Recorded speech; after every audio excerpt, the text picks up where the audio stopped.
ሰላም ጤና ይስጥልኝ እንዴት ናችሁ? ውድ ያላቲኖስ ሀበሻ ዩቲዩብ ቻናል ተመልካቾች ዛሬም እንደ ሁል ጊዜው እናንተን የሚጠቅም ቆንጆ ቪዲዮ ይዘንላችሁ መተናል።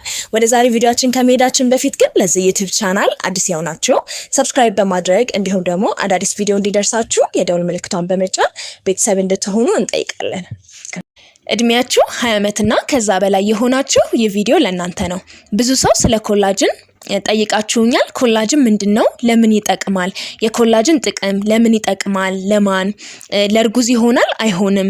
ምን አይነት ኮላጅን አለ? ኮላጅን ጉዳት አለው ወይ?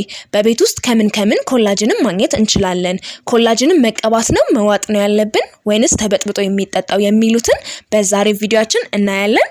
ኮላጅን በሰውነታችን ውስጥ በብዛት ከሚገኙ ፕሮቲኖች ውስጥ አንዱ ሲሆን ቆዳችንን ጨምሮ መገጣጠሚያ አጥንት፣ ሌጋመንት ውስጥ የሚገኝ ፕሮቲን ነው። ኮላጅን ለቆዳችን የመለጠጥ ባህሪ ወይንም ኢላስቲሲቲ እንዲሁም የወጣትነት መልክ እንዲኖረን ያደርጋል። ወይንም ደግሞ ስኪን ኤጂንግን እንዳይኖር፣ የቆዳ መሸብሸብ፣ ቆዳችን ላይ የሚታዩ ቀጫጭን መስመሮች እንዳይታዩ፣ ቆዳችን ሳግ እንዳያደርግ እንዳይንጠለጠል የሚያደርግ ፕሮቲን ነው። ይህ ለቆዳችን፣ ለፀጉራችን፣ ለጥፍራችን ጥንካሬ የሚሰጥ የልጅነት መልኮቻችንን ይዘን እንድንቆይ የሚረዳ የፕሮቲን አይነት ነው። ነገር ግን ይህ ኮላጅን 20 ዓመት ከሞላን በኋላ በየአመቱ 1% እያጣን ስለምንመጣ ተጨማሪ የሆኑ ሰፕሊመንቶችን መውሰድ ያስፈልጋል።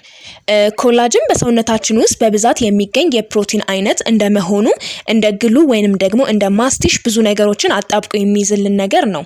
ሁሉንም ነገሮች ለምሳሌ አጥንታችን፣ ቆዳችን፣ ጡንቻዎቻችን፣ ጅማቶቻችንን ሳይቀሩ ይህ ኮላጅን ያስፈልጋቸዋል ጠንካራና ፍሌክሲብል ሆነው እንዲቆዩ።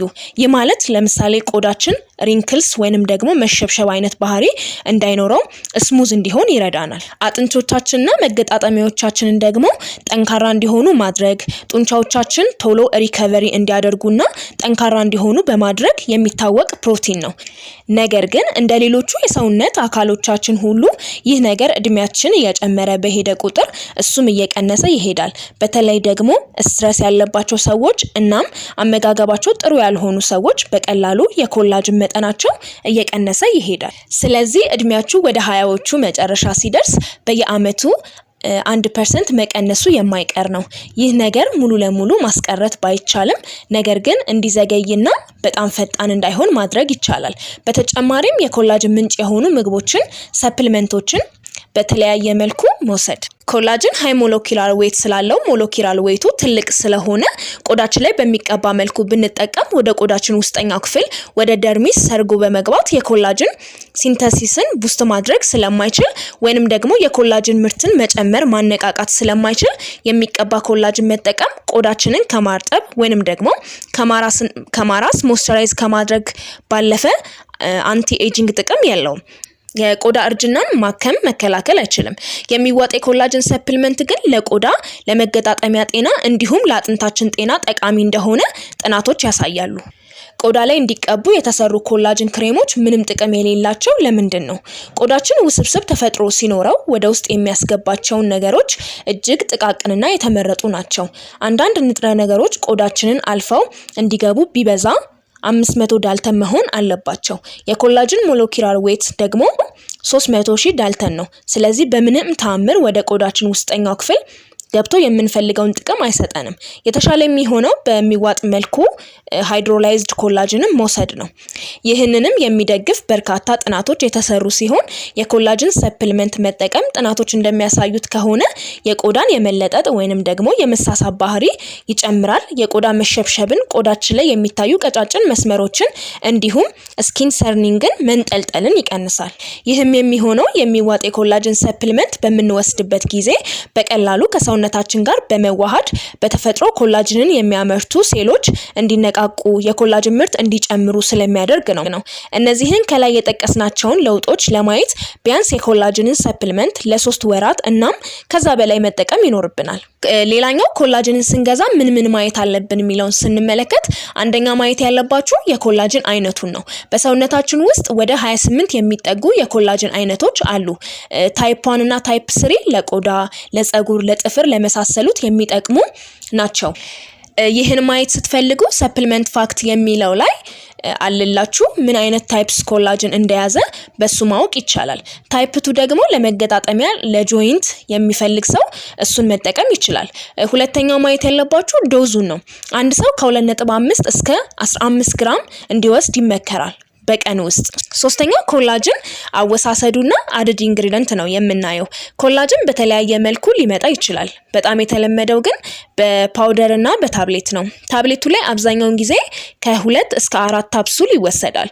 ስንት ሰዓት ላይ እንውሰድ ለሚለው በተመቻችሁ ሰዓት መውሰድ ትችላላችሁ። ሌላኛው አዲድ ኢንግሪዲየንት አንደኛ ማየት ያለባችሁ ቫይታሚን ሲ ነው። እዚህ ጋር እንደምታዩት ኮላጅን ፕላስ ቫይታሚን ሲ ነው። ቫይታሚን ሲ ለምንድነው የሚጠቅመን ስንል ቫይታሚን ሲ ቁልፍ የሆነ ኢንግሪዲየንት ነው ኮላጅን ላይ፣ ምክንያቱም ውጤታማነቱን በጣም ስለሚጨምር ነው። ስለዚህ ከጎኑ ፕላስ ቫይታሚን ሲ ያለውን ወይንም ደግሞ እንደዚህ አይነት ካላገኛችሁ በተጨማሪ ቫይታሚን ሲ ያላቸውን ምግቦች አንድ ላይ መመገብ ያስፈልጋል። ሌላው ከቫይታሚን ሲ ውጪ ሃይሎኖሪክ አሲድ፣ ባዮቲን የመሳሰሉ ኢንግሪዲየንት ያሉባቸውን ልታገኙ ትችላላችሁ። እነዚህም ጥቅማቸውን ለመጨመር ነው የሚረዳው። ሌላኛው ደግሞ እነዚህ ነገሮች ሳታውቁ ኮላጅንን አትጀምሩ። የመጀመሪያው ማወቅ ያለባችሁ ነገር የምግብ አለርጂ አለባችሁ ወይንስ ደግሞ የለባችሁም የሚለውን ነው። በተለይ ደግሞ ከእንቁላልና ከሲፉድ የሚሰሩ ኮላጅኖች ስላሉ የነዚህ አለርጂ ካለባችሁ የምትመርጡትን ኮላጅን በጥንቃቄ መምረጥ አለባችሁ። ሁለተኛው ደግሞ ኮላጅኖች በጣም ጥሩ ብራንድ ቢሆኑም ኳሊቲ ቢኖራቸውም አንዳንድ ኮላጅኖች ፒውር ኮላጅን ነው የሚሰጧችሁ። እነዚህን በምትወስዱበት ጊዜ በቀን ውስጥ የሚያስፈልጋችሁን ቫይታሚን ሲ ከምግብ ማግኘት መቻል አለባችሁ እንደ ተጨማሪ፣ ወይንም ይሄን የማታረጉ ከሆነ ከሰፕልመንት ማግኘት አለባችሁ። ሌላኛው ኮላጅንን ስትወስዱ የምትወስዱበት ዓላማ ምንድነው? እንደምትወስዱበት ዓላማ ዶዙም ይለያያል፣ አይነቱም ስለሚለያይ የተለያዩ ብራንዶች እናንተ የሚያስፈልጋችሁን የኮላጅን አይነት ላይሰጧችሁ ስለሚችሉ ስትመርጡ ተጠንቅቃችሁ መምረጥ ይገባል። ሌላው ኮላጅን ለእርጉዝ ይሆናል ወይንስ አይሆንም? የኮላጅን ሰፕሊመንት ለእርጉዝ ይሆናል። አብዛኛውን ሃይድሮላይዝድ የሆኑ ኮላጅኖች ለእርግዝና ሴፍ ናቸው። ነገር ግን ስትገዙ ማስተዋል ያለባችሁ ነገሮች አሉ። አንደኛው ሃይ ኳሊቲ እና ታማኝነት ካላቸው ቦታ ላይ መግዛት።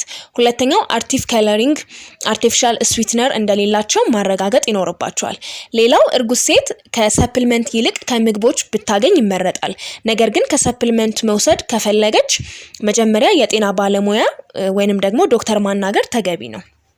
ከምግቦች ለምሳሌ ሲትረስ ከሚባሉ ፍሩቶች እንደ ሎሚ፣ ብርቱካን ማግኘት የምንችል ሲሆን ከእንቁላል ደግሞ ከነጩ ክፍል እንዲሁም ከዶሮ፣ ከአሳና ከተቀቀለ አጥንት በጣም በብዛት ኮላጅን ማግኘት እንችላለን። ነገር ግን እነዚህ ምግቦች በቀን ውስጥ የምናገኝበት መጠን በጣም አነስተኛ ስለሆነ ሰፕሊመንት መውሰድ ግዴታ ይሆናል። በዓለማችን ላይ ምርጥ የሚባሉ ተፈጥሯዊ የኮላጅን ምንጭ የሆኑ እጽዋት አሉ። እነሱን ማግኘት ከቻልን ብንጠቀማቸው በፋብሪካ ፕሮሰስ ያልተደረጉ ስለሆኑ ከተፈጥሯዊ ይዘታቸው ያልወጡ ናቸው። ምርጥ የሚባሉ ከተፈጥሯዊ ምንጭ የሚገኙ የኮላጅን ምንጮች የመጀመሪያው ሲሞስ ሲሆን የሲሞስ ጄል በመቀባት ፊትን ከማጥራትና ከማፍካት በተጨማሪ ኮላጅን በከፍተኛ ሁኔታ እንዲመረት በማድረግ በሰፊው ይታወቃል። ሁለተኛው የኒሞ ኦይል ነው። የኮላጅን አመራረትን በከፍተኛ ሁኔታ ይጨምራል። ሌላኛው ትልቁ ነገር የኮላጅን ሰፕሊመንት ሳይድ ኢፌክት አለው ወይንም የለውም የሚለውን ስናይ በጠቅላላው ኮላጅን ሰፕሊመንት እንደ አብዛኛው ሰፕሊመንቶች ሴፍ ነው። ነገር ግን አብዝታችሁ ዶዙን ከወሰዳችሁ ወይንም ደግሞ አለርጂ ከሆናችሁ የተወሰነ ሳይድ ኢፌክት ይኖረዋል። ሳይድ ኢፌክቶቹ አንደኛው ዳይጀስቲክ ዲስኮምፈርት ነው። ሁለተኛው አለርጂክ ሪአክሽን ነው። ይህን ቪዲዮ አይታችሁ ከወደዳችሁት ላይክ በማድረግ እንዲሁም ደግሞ ይጠቅማል ካላችሁ ለሌላ ሰው ሼር በማድረግ እንዲሁም ሰብስክራይብ ያላደረጋችሁ ሰብስክራይብ በማድረግ አዳዲስ ቪዲዮ ሲለቀቅ እንዲደርሳችሁ ደግሞ የደውል ምልክቷን በመጫን ቤተሰብ መሆን ትችላላችሁ።